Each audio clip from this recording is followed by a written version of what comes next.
നമ്മളൊരു വീട്ടിൽ bedroom പണിയുമ്പോൾ ഫുങ്ഷു concept പ്രകാരം എവിടാണ് ഏറ്റവും നല്ല ദിശ, അല്ലെങ്കിൽ എവിടെയായിരിക്കും ഏറ്റവും അനുയോജ്യമായി നമുക്കൊരു പ്രോസ്പെറിറ്റി ഒക്കെ കൊണ്ടുവരാൻ സാധിക്കുന്ന എവിടെ പണിയുമ്പോഴായിരിക്കും? ഒരു വീട് വെക്കുമ്പോൾ അതിൽ ഗൃഹനാഥനും ഗൃഹനാഥയ്ക്കും ഏറ്റവും അനുയോജ്യമായിട്ടുള്ള ബെഡ്റൂം എന്ന് പറയുന്നത് സൗത്ത് വെസ്റ്റ് കോർണറിലാണ്, അതായത് കന്നിമൂല ഭാഗത്തുള്ള ബെഡ്റൂമാണ്. അതുപോലെ കുട്ടികൾക്കായിട്ടുള്ള ബെഡ്റൂം വടക്ക് പടിഞ്ഞാറ് ഭാഗത്തും ചെയ്യാം.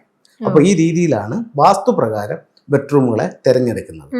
ഫുങ്ഷുയിൽ അതല്ല തിയറി. ഫുങ്ഷുവൽ എന്ന് പറയുമ്പോൾ നമ്മുടെ വീട് എങ്ങോട്ട് ഫേസിങ് ആയിക്കോട്ടെ അതിന്റെ ഫേസിംഗ് ഡിഗ്രി എടുക്കും, എന്നിട്ട് അതിന്റെ പണി കഴിപ്പിച്ച കാലഘട്ടം എടുക്കും, എന്നിട്ട് അതിന്റെ ഫ്ലൈങ് സ്റ്റാർ എടുക്കും.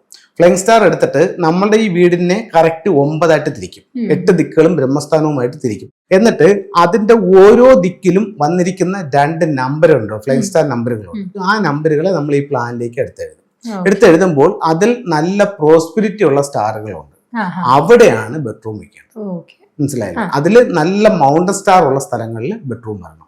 മനസ്സിലായില്ലേ? അപ്പൊ എൻട്രൻസ് എവിടെ വരണമെന്ന് വെച്ചാൽ നല്ല വാട്ടർ സ്റ്റാറിൽ എൻട്രൻസും വരണം, നല്ല മൗണ്ടൻ സ്റ്റാറിൽ ബെഡ്റൂം വരണം. ആ രീതിയിലാണ് ഫുങ്ഷോയിൽ അതിനെ കറക്റ്റ് ചെയ്യുന്നത്.